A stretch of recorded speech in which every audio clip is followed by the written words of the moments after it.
Thank you to subscribe to RONYTV, local news never seen on television. To start with our news, Russian President Vladimir Putin sat down in the Kremlin for an interview with former Fox News host Tucker Carlson, pushing his views on the justification for the nearly two-year-old war in Ukraine, the prospects of peace talks, and other issues. He also touched on the arrest of Evan Gershkovich, an American journalist for The Wall Street Journal, who is charged with espionage. Listen to interview. Subscribe to RONYTV. Local news never seen on television. That's a good question. Where do you think he is and why did he do that? Hell knows. This was a mainstream idea. Everybody was delusioned that Russia could be defeated at the battlefield. This was about self-assurance, conceit, and very little reason. This was with the whole heart, but with little reasoning. You've described the connection between Russia and Ukraine. You've described Russia itself a couple of times as Orthodox. That's central to your understanding of Russia. You've said you're Orthodox. What does that mean for you? You're a Christian leader by your own description. So what effect does that have on you?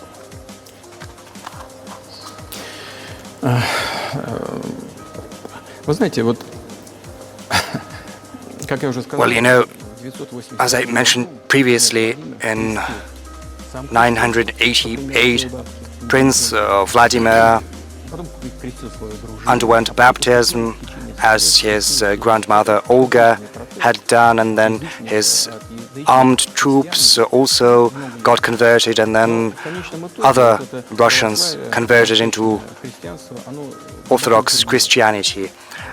It took some time, and then it put some roots, very deep roots, in the minds of Russian people. When Russia expanded, taking in other nations and peoples professing Judaism, Islam, Buddhism, Russia was always very loyal to those who followed other religions, and this was the source of Russia's power. There's no doubt about that.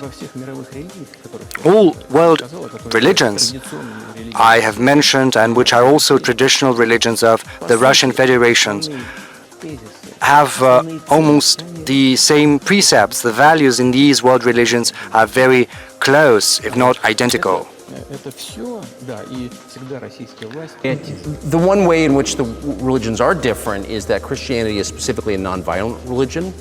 Jesus says, turn the other cheek, don't kill.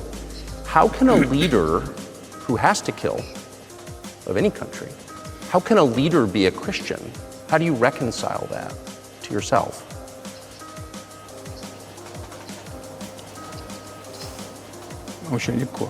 Well, it's easier to reconcile if you need to protect yourself, your family, your country. We have not attacked anyone.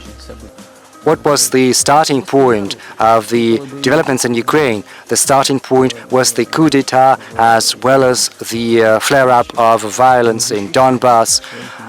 And we are protecting ourselves, our people, our country, and our future. As far as religion in general is concerned, the thing is, it does not manifest mostly externally. It's not just about going to church every day and kneeling to the ground. Religion resides within your heart. This is our culture. It's very human-oriented.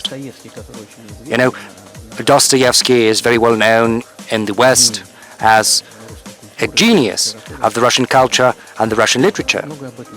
And he spoke about that a lot. He spoke about the Russian soul. The thing is, Western society is more pragmatic, whereas a Russian is more concerned about eternal things, moral things, values.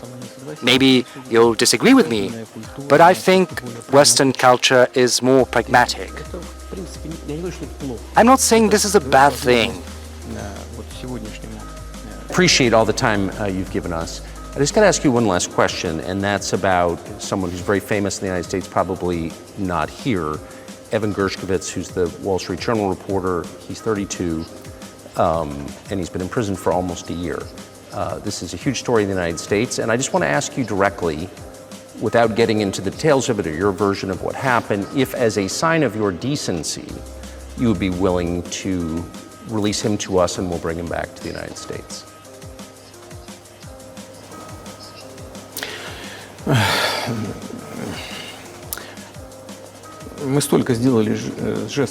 Well, we've done so many gestures of good